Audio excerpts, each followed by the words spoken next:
addicted to this person and all of their bull.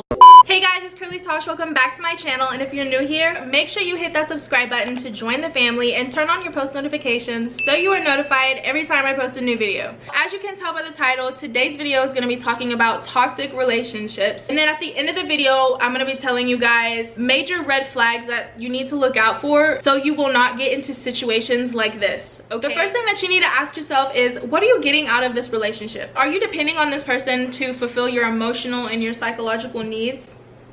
Are you? Because if you are, that is codependency, sis. You are codepending on this person to be happy, basically. Now, codependency, or people that struggle with codependency, typically have three things in common. 1, self-esteem issues. 2, self-awareness issues. 3, self-worth issues. Whether you know it or not, toxic relationships are actually an addiction. I'm gonna read y'all the actual definition of codependency. Codependency is excessive emotional or psychological reliance on a partner, typically one who requires support on account of an illness or an addiction. Now, you can actually develop these three characteristics whenever you are a child, believe it or not. If you were physically cared for as a child and not emotionally cared for as a child, that can actually do some damage to you as an adult, because you start looking for emotional well-being and emotional support out of yourself. Now, I know that can be a little harsh, that may be a little hard to swallow. Codependency can also come from childhood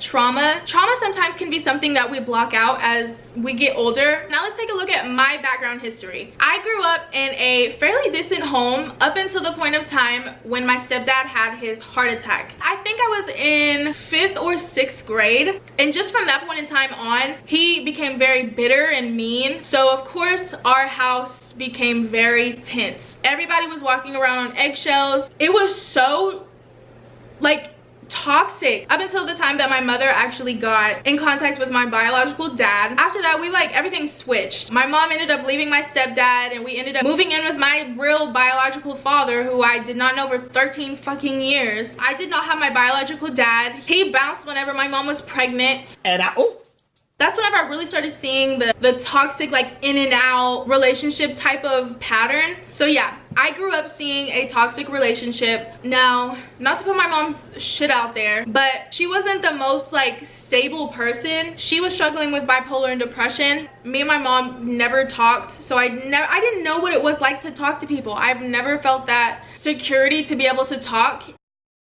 I kept everything in, which is so unhealthy. I do not recommend doing that. With that being said, that was a little bit about my childhood, and then I got into high school.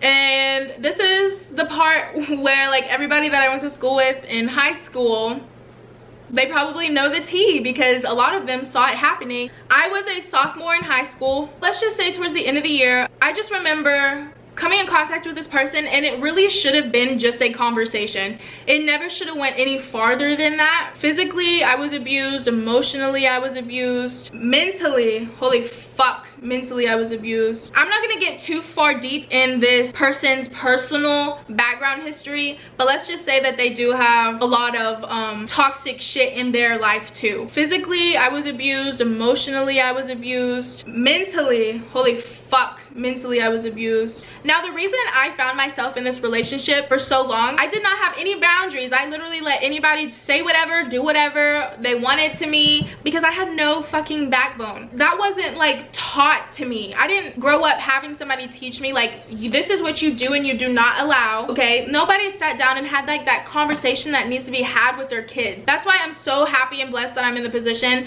and the freaking headspace that I'm in now, because my daughter, she's going to know how she needs to be treated. I'm gonna be her mom. Like, I'm gonna be there regardless, and I don't want her to ever go through what I've ever gone through. I want to tell you guys some red flags to look out for before it gets bad. So the first red flag is if y'all are constantly fighting and arguing. Arguing can be healthy to an extent. Once you realize that all y'all do is constantly argue, if you have more bad days than good, start realizing like, okay, maybe this is not what I want to be in anymore. If you are like actually fist fighting the person that you were with, that's whenever you already know. And don't give them chances either. The first time they like lay their hands on you, be done. Cut them off. Somebody that loves you does not, or any way or form, try to cause harm to you. So the second red flag is if you're constantly like emotional, if you're constantly crying yourself to sleep at night, if you're constantly just not happy, and it's because of this person. Like this person, whenever they walk in the room, it just brings you down. Like your whole energy level is like, it's like not even there anymore. Red flag number 3 is if they start separating you from your friends and family. If they start secluding you and like starting to like cut people out of your life, male or female, they're literally controlling you, sis. Like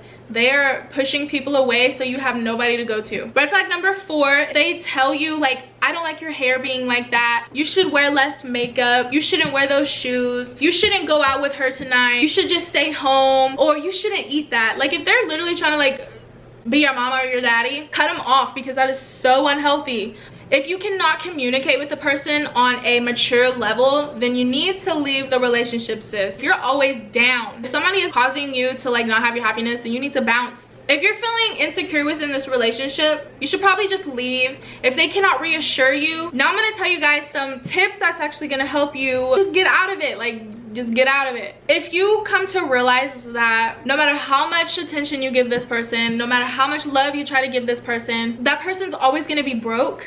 You can't fix people. Don't just keep telling yourself like, oh, they're just having a bad day. I know he's a good guy, or I know she's a good girl. Like, just stop, because people are gonna change when they're ready to change, but it's not gonna be because you told them to or you're trying to help them change. Second tip is learn to be okay by yourself. I'm good with that now. I'm good with like, tip number 3 is start rebuilding yourself. Ask yourself, why are you feeling this way? Why are you feeling down? Why are you feeling unhappy? Why are you feeling... Tip number 4 is don't let anybody talk to you crazy, and if they do, set them straight in a very mature and professional manner. And if they continue to talk to you like that, bye. Like, tell them bye. I'm gonna go ahead and wrap this video up, guys. I love you all so much. Like, genuinely, I love you all to the moon and back times 10. Please be sure to like this video, because whenever you do, it does share this video to more and more people. It pops up on other people's pages. That way they can see this video. Don't forget to subscribe to my channel. I love you all so much, and I will see you guys in the next video.